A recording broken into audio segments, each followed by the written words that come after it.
Well, good afternoon and welcome to the home studio and the review of the Fenix T6 Penlight.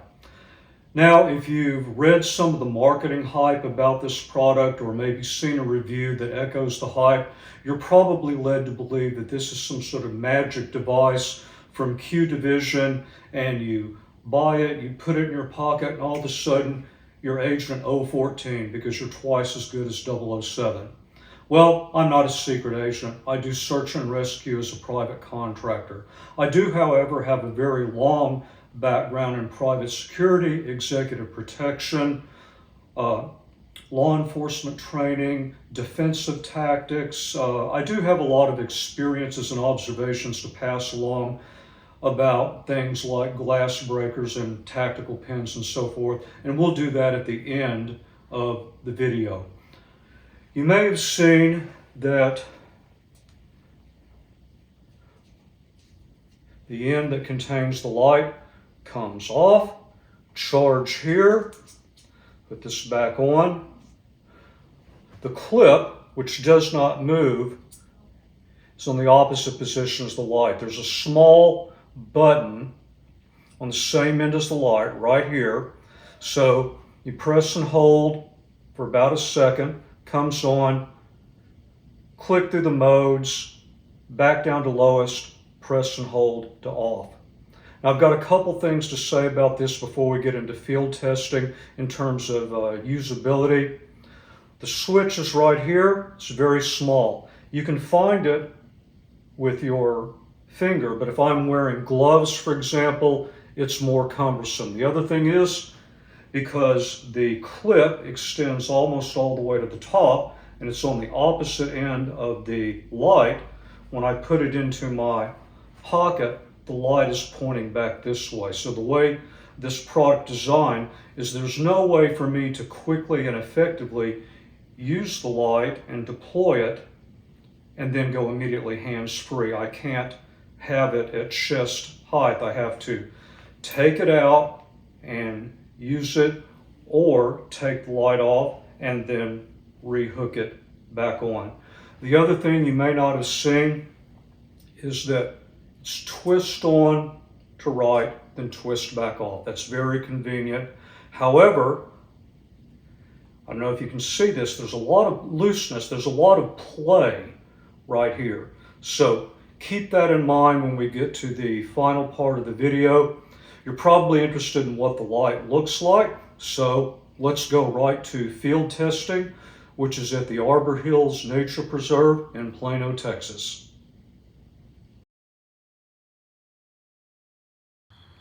So this is a staging area for me. This is the entrance and exit to the bike trails here at the preserve. I typically wait here for it to get dark enough to do a review and do my final gear check before heading out on the exercise. Well, I also run into people, and they're hikers and gearheads, and we have conversations, and I don't want to blast a bunch of light in their face from my headlamp, even if I turn it down at an angle at its lowest level, which is 100 lumens.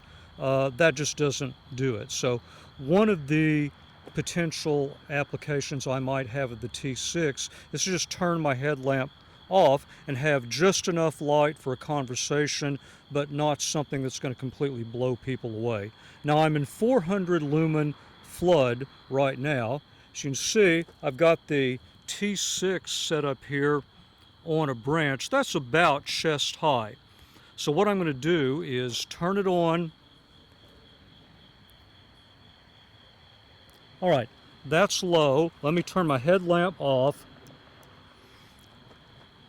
So if I were to move over here, that's absolutely perfect for conversation purposes. Just enough light to see and talk, but it's not going to, to hurt anyone's eyes. So let's go up to medium.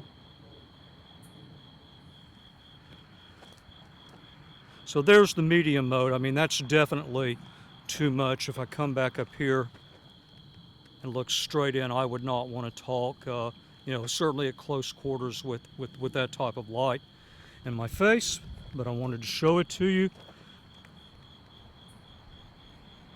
Now let's look at high.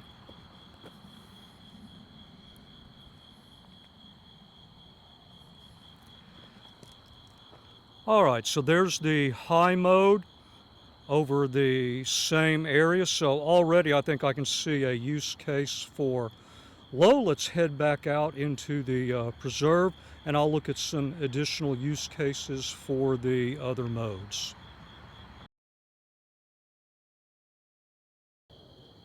One thing I have to do a lot of in search and rescue is tracking. And tracking and deducing sign is all about low angle light and contrast. But I do need something that works reasonably well in tandem with my headlamp.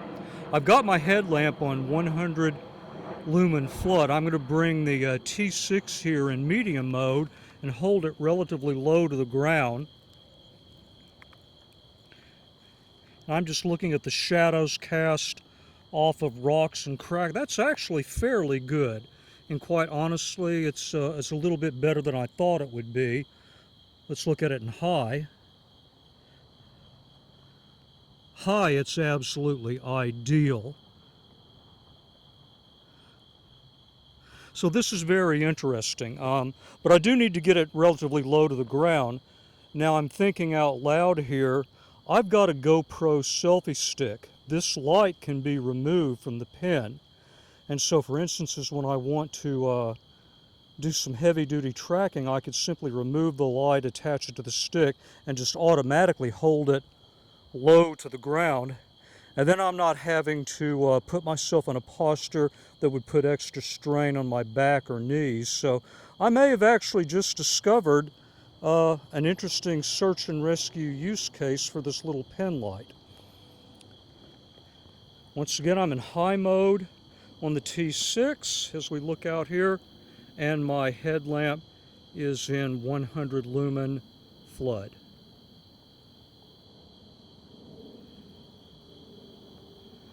All I'm looking at is just how the shadows are being cast. In this case, I would look for unusual breaks or something that looked like it was trampled down. So I think there may be some potential use cases for this light in tracking.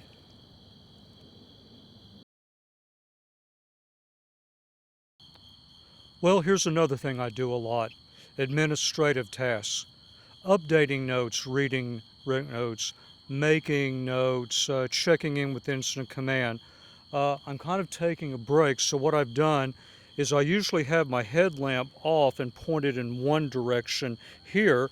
I might have a lantern set up somewhere else, but the problem with all of that is I need to be able to read and update field notes, which are here straight ahead of me. So what I've done is I've taken the T6 light off and turned it around and re-clipped it on my right chest pocket, put it in medium mode. As you can see, this makes a perfect admin light. I can, update notes, read my notes, and so forth, and I can still have my other lights pointed in different directions. So this is a possible administrative use of the light, and it shows the benefit of being able to separate the light from the pen.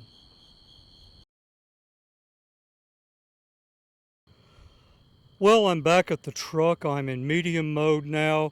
Headlamp is off. I'm simulating using the light to just search for something around the vehicle. This is something, you might have to do at a campsite. And yes, I have dropped things periodically around the truck while I'm getting staged. So I occasionally have to search for things. Let's bump it up to high.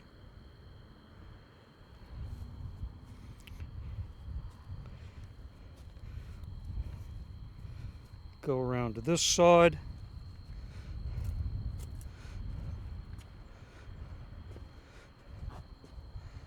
So far around the parking lot, around the campground, very useful. I mean, overall, it's a much more useful light than I thought it was going to be. This is, of course, why we do the field test.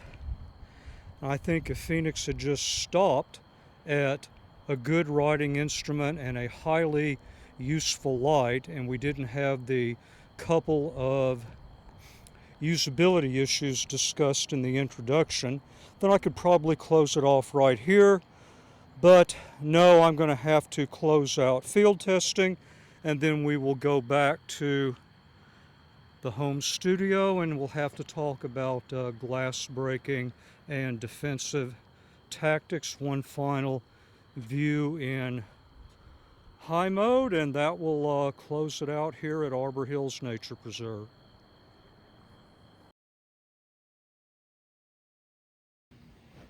All right, let's talk about glass breaking. That's supposedly one of the big features. This bead on the end of the light does have a reputation for being able to break auto glass. I have never personally done it myself. I'm not going to get up here on YouTube and tell you that it will break glass. It just has a reputation for being able to do so. So let's take that as a given. Now, here's the question I have. How much force does it require? Is it just something you come up and press against the glass? Or what are most people going to do? They're going to come at it like this. Are you breaking from the inside or the outside? Inside, you've probably been in an accident. You may have severely restricted range of motion. I've been in that situation before. You may not have the ability and the range of motion to bring the appropriate force to bear. The other issue I have with this design is that you need to have the bead strike pretty much perpendicular to the glass. Well, it's very easy in a situation where a lot of adrenaline is flowing to come at it, and people have a tendency to kind of cant the fist as they're moving in like this. So what happens is it comes at an angle, and this edge makes contact with the window glass and reduces the amount of force here. What else can that do to you? If you grip like this and you come in and it doesn't break, this can slide and rake across your fingers. I would never use it as a glass breaker. So your question is probably, what do I use? I typically carry something like this with me. It's very simple. It attaches to a keychain. It's easy to get to. You just press it up against the glass and it's spring activated. So if I'm in a bad wreck and I don't have much motion, I can get to this and put it up against the window, it will break. I have used this multiple times to break glass, most recently during a Citizens Fire Academy class. So this is just one of many possible devices that will work. Next, let's talk a little bit about tactical pens. Well, let's talk very briefly about using a pen as a defensive implement, which is what most people think of when they hear the term tactical pen. I could probably do a 1-hour video on this. I've studied dim mock, for example, which has been modernized and repackaged in the law enforcement community as PPCT, or pressure point control tactics. A lot of people think that a defensive use of a pen is just jabbing, and if that's the idea, well, why not get one of these? I can jab with this too, pretty effectively, and this costs almost nothing. Why go out and spend tens of dollars for something that I can get for a tiny fraction of that? The other issue I have with this specific pen is that play and that looseness. I would personally not use this for PPCT or any other type of defensive application. I don't like the feel. It's too light. It has too many points of looseness. I don't want to do an hour-long video, which I probably could on this topic. Just suffice to say, I will answer the question of what do I use. And there are a number of good tactical pens out there. I used to have one from 511 that was not a writing instrument. It was a pure defensive implement. There are now probably half a dozen really good ones that are functional writing instruments, and they can be used for PPCT or other purposes. My personal favorite is this one. It's a superb writing instrument. This is a real tactical pen from Resco Instruments. I'll be reviewing this probably within the next couple of weeks, so look for this video to come. And on the subject of video, as always, thank you very much for your time, and thank you for watching this video.